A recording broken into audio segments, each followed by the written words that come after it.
Hey everyone, so this is going to be my last instructional video for you guys in terms of solving our systems by elimination. Notice how the topic says elimination part 3.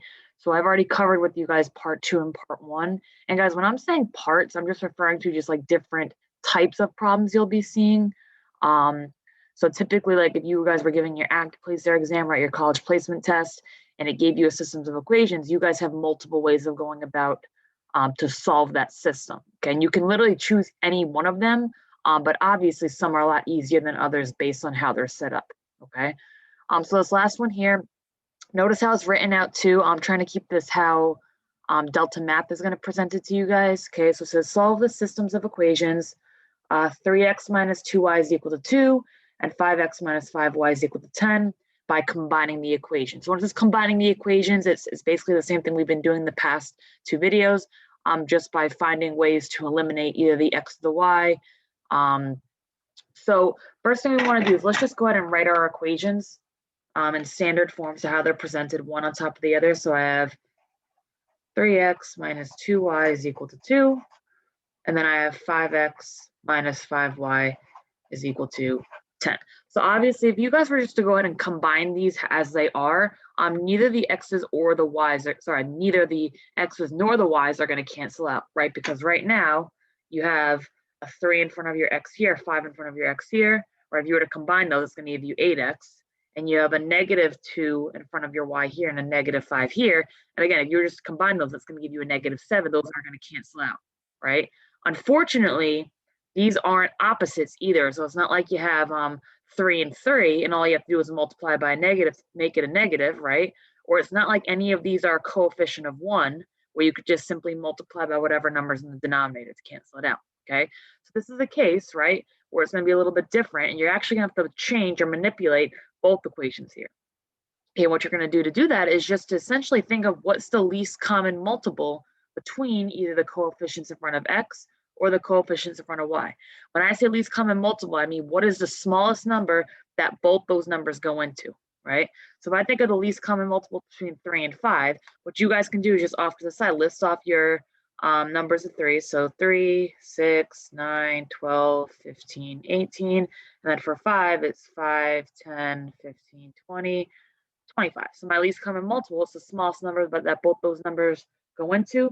That'd be the 15, right? 15 and 15, okay? If you want to do it for your y's, right, you do the same thing with 2 and 5, and your least common multiple ends up being 10, right? 2 goes into 10 5 times, and 5 goes into 10 twice, okay? What you guys can also rely on automatically quickly is just take whatever these numbers are, so the 3 and the 5, and just multiply the top equation by whatever that bottom number is, so 5, and then multiply the bottom equation by whatever the top number is, which is 3, right? Because what you're going to end up happening is you're going to have 5 times 3, which is 15, or 3 times 5, which is also 15. Bang, you got the same number there. Remember, one of them has to be negative in order for it to cancel out. It does not matter which one you make negative, right? That's literally your choice. You guys can choose, okay? Remember, I could have also done the same idea with the y's. I could have multiplied the top equation by a 5, the bottom equation by a 2, right? And that would cancel out my y's. This is just me canceling out my x's, okay?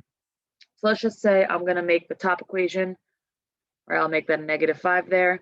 So if I go ahead and distribute, negative 5 times a positive 3x is a negative 15x.